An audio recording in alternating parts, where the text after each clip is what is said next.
the 2nd century BC, deep in Aswan, Egypt, an ancient temple was built on the edge of the Nile. Dedicated to Amun, king of the gods, and Set, goddess of life and magic, it hosted rituals and offerings allowing mortals to seek divine favour, guidance and protection. Fast forward over 2,000 years, and this temple... It's in the middle of Spain.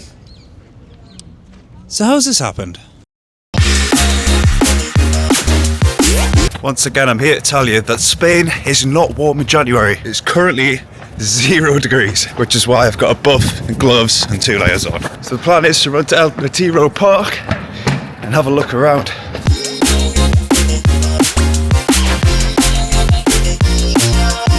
So I think what is probably best is to get to Retiro Park and maybe do a 5k around it, because it is so stop-starting until you get there. And I kind of want to get that uninterrupted 5k done so I can really get my fitness up. I mean, so far, this has been unbelievable. I'm staying just off Gran Via, which is the main street in Madrid.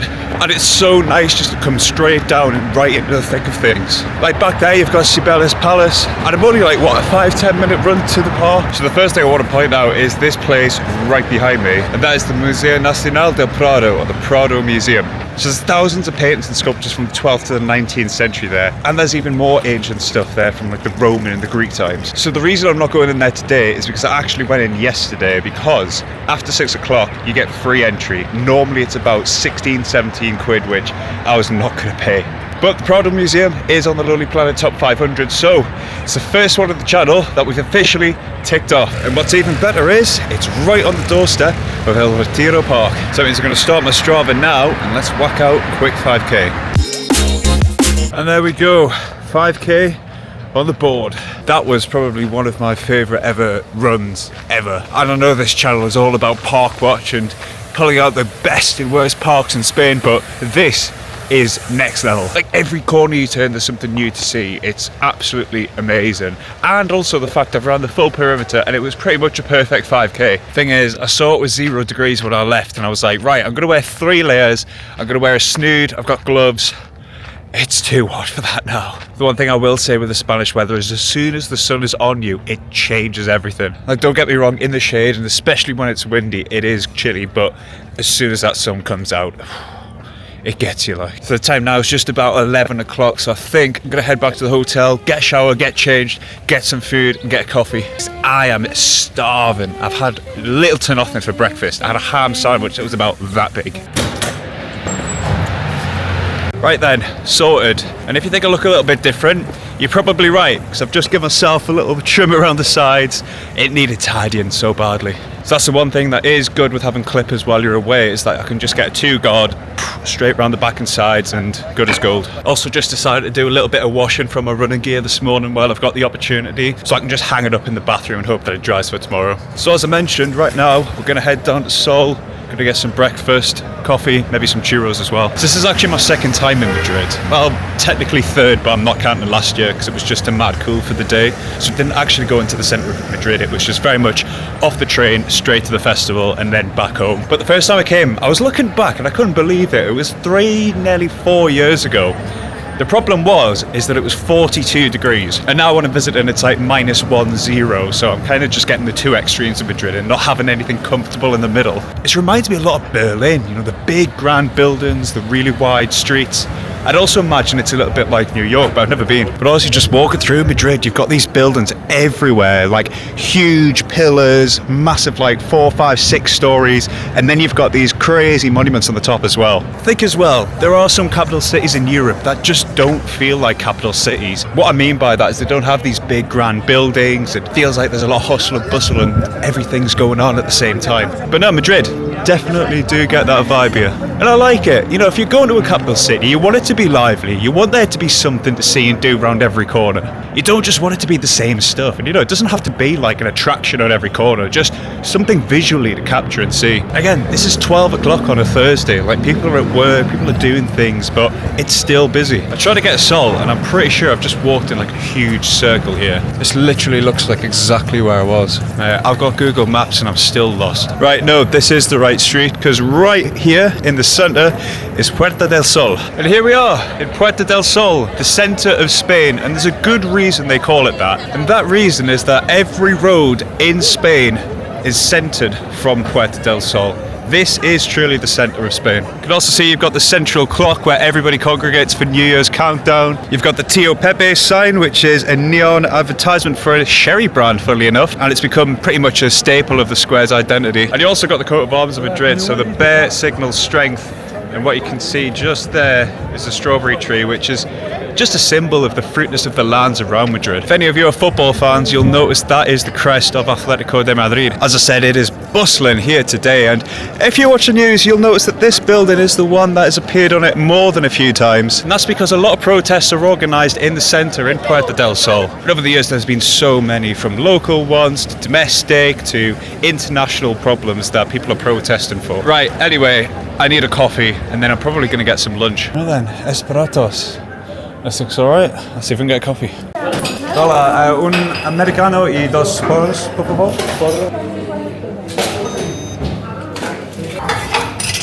2 porros and an americano for €3 is so cheap. The only problem is, because it came so late, it is quite cold, but even still. I tell you what though, the coffee is fantastic, so 10 points for that.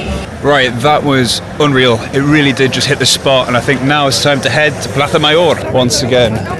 I'm trying not to get hit by a Spanish driver. Honestly, I've been in Madrid probably less than a day now, and I think there's been about 3 times where I've nearly been run over because I just can't tell what, the system is. And this archway holds the key to Plaza Mayor.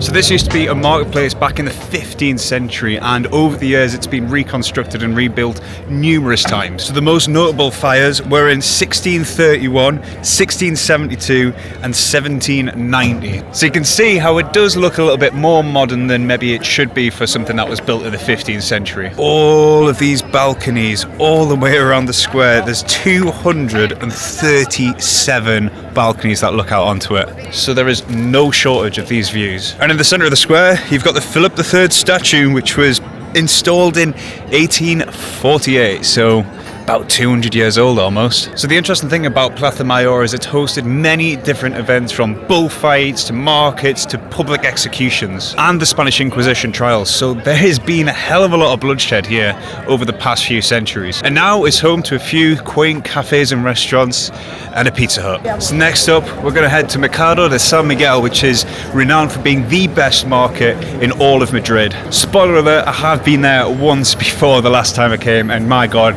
it did live up to that, if I'm honest. So I fancy a quick bite to eat and maybe a vermouth or something. And I mean, we've literally just came out of Plaza Mayor, and if I swing to my left, there it is. Right, then let's head in and see what there is. Oh, it's already so busy, and it's so narrow, all of these little alleys and corridors. I mean, look at all of this. Tell you what, I absolutely love chorizo, so it's so hard to resist this at the minute. Oh my god, I feel like I'm just in the way of everybody here. Oh, I've got olives down here, pizza, desserts. I feel so lost in here already. It's just constant. It's people, stalls, people, stalls. Must be a lot of Granger Market, to be fair, on like a really busy day, but it's Thursday today. Hola. Sí, gracias. Got ourselves a free prawn as well. Oh my god, that is unreal. That is amazing. I've never had a better prawn in my life. It was like battered with like garlic and herb around it. Oh, wow. I might just go back with a disguise so I can get another one. Alright, here we go. So we got vermouth here. So it's $2.80 for a draft, $4.50 for selection, $5.60 for reserve. I mean, $2.80 for a vermouth's not that bad at all.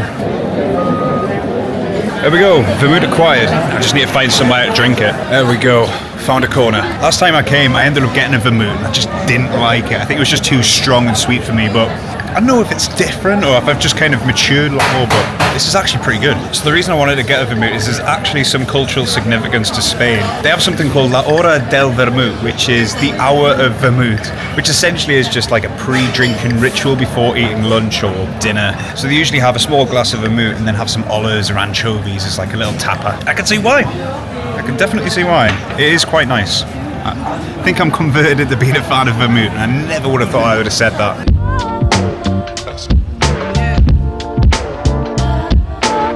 Right, and we are out of there. That was really, really nice. I think it was just the right level of busy, as in, if it was any busier, it would have been total anarchy there. So now I want to head over to the palace, because that's one thing I didn't get to check out the last time I came. Once again, every street you walk down, there's something new, something grand, and something big. Man, I don't even know what this is. I'm going to have to look it up. Plaza de la Via, if you're interested. Part of me thinks I probably should have taken a walking tour, but I didn't know what I was going to be doing today. Like, especially the fact that I wanted to get up, go for a run around Retiro Park, and I just didn't know if I was going to have the time. The best way that we navigated London is that we hired Boris bikes and just like drove around London for the day. And it got us to everywhere that we needed to get to, but again, comparing it to this, everything's in walking distance. Once again, I'm gonna get run over. Honestly, get me out of this country alive, for the love of God. So I think we're just coming up to the palace, because I can see the top of it, and my word.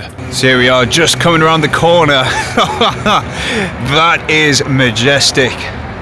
Wow. So you've actually got the cathedral on this side, and then you've got the palace on the other. So again, before I get on over, this is the Cathedral of Madrid, and wow, it's just incredibly detailed and so vast. I suppose for a capital city you do really want a big cathedral, and they've definitely done that here. So I'm not sure actually if the cathedral's free, but I'm gonna go check and see if it is. I mean, most major cities, they are free generally. I think they might ask for like a donation, but I've got no cash on me, so I'm hoping that they do take card, because I would like to at least put something in. But I mean, look how big this is. So you've got the cathedral there, and then swinging around, you've got the palace.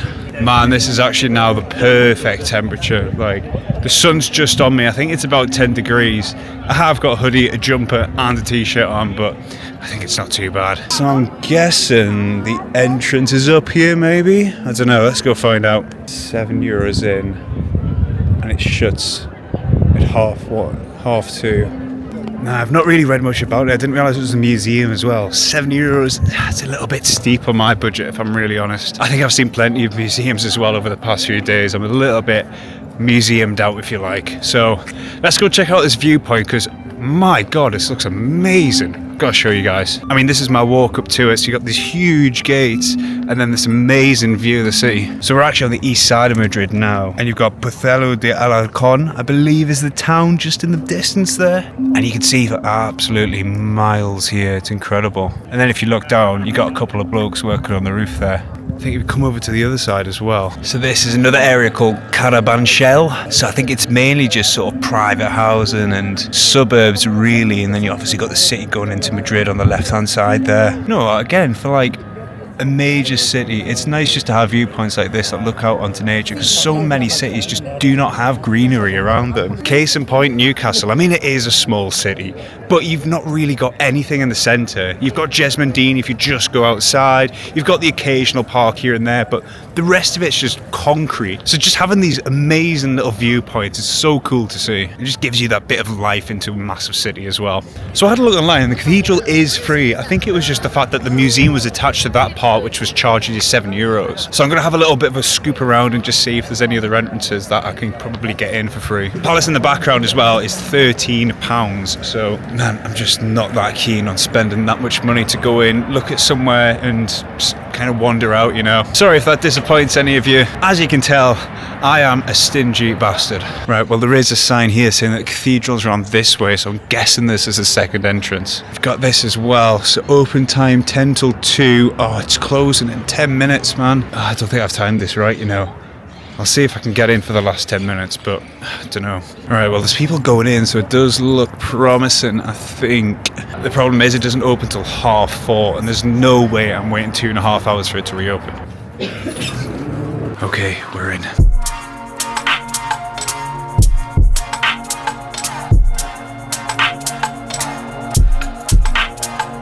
So there we go, success. And I didn't really want to say anything in there because there were a lot of signs just saying silent.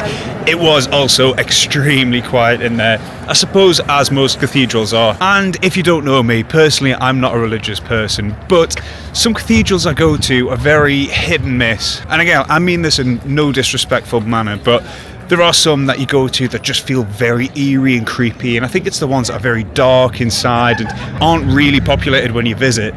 But that one was actually quite nice. I think as well, the grand architecture, very white pillars, and it felt very uplifting. I was just thinking there as well while I was walking that It felt a bit rude to not show you where I was staying. So this street is, as it says here, Gran Via. So Gran Via means the Great Way in Spanish, and the construction for it started in 1910, didn't finish until 1931. So it took 21 years to build this street, and essentially it is just the main street in Madrid, but it has gained the nickname of the Spanish Broadway because there are that many theatres and plays that take place on this street. But just walking down, you can already see you've got those large LED billboards and just really large streets as well, that the pavement is just as large as the road. So as you can see, like snaking off down the side streets, you've got a theatre there. I'm pretty sure that is as well Teatro Gran Via. More restaurants as well going up, and then on this side you've got various shops and tobacconists and takeaways. And then coming up, living up to that name of Broadway,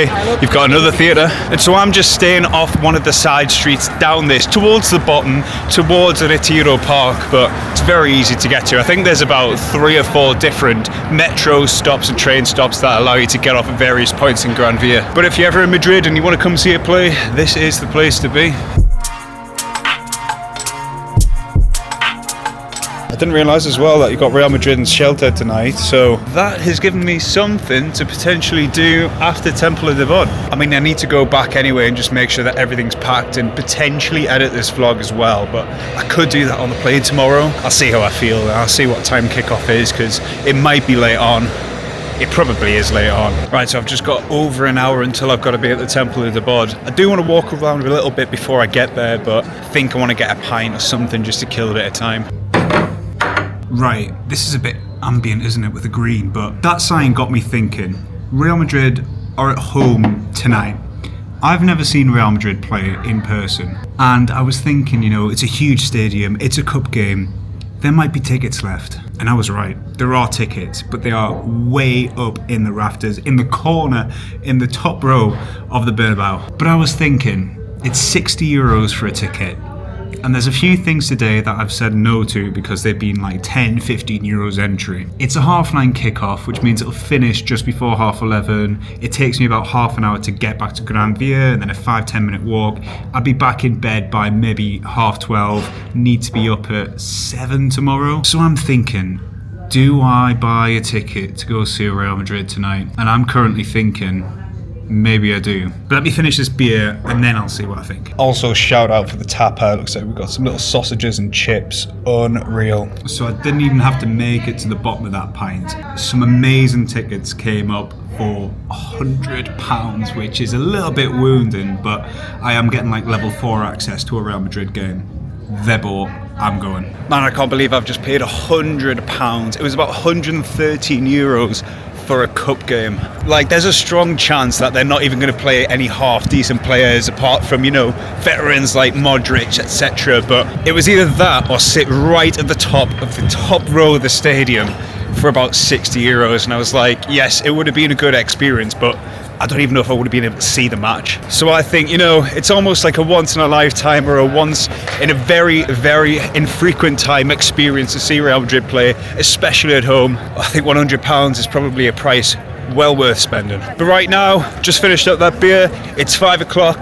The golden hour is upon us, and we need to head to the Temple of Debod.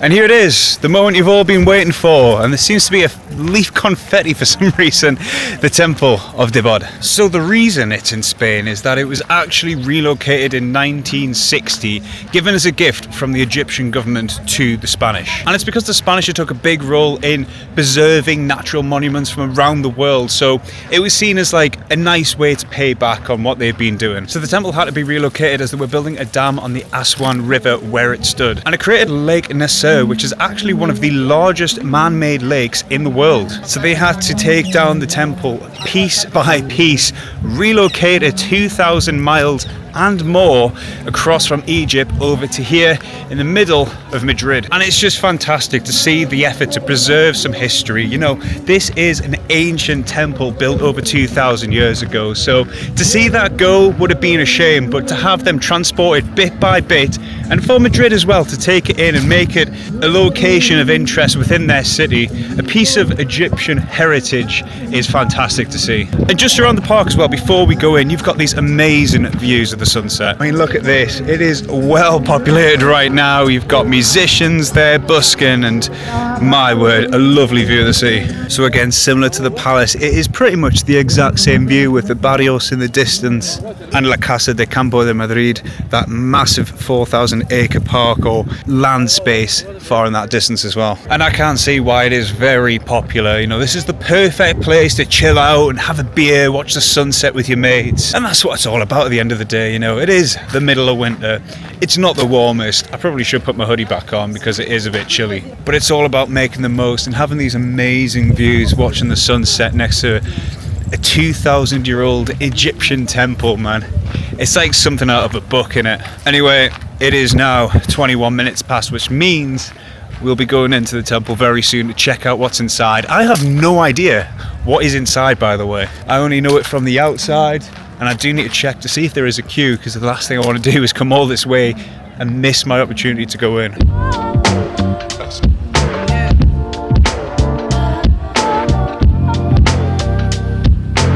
Well, considering I didn't know what to expect going in, that was worth it, and I didn't pay a penny. I was a bit worried because the first thing I went into was just like a Spanish video that also had some French in. I have no idea what they were saying. It was basically the history of the temple, and I thought, oh my god, is that it?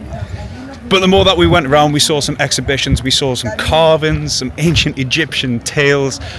Wow, it's stuff that I don't think you would get anywhere else really. However, there was mention that there are multiple Egyptian temples all over the world, even one in New York. So something that I actually didn't know, that they'd relocated so many of these to preserve them long time and make sure that they don't just fall into reservoirs and lakes and man-made things and just fall away to the echelons of time. But I think that's going to be it for this video, so thank you so much for watching. If you did enjoy, make sure you subscribe, and I think I'm going to vlog this Madrid game.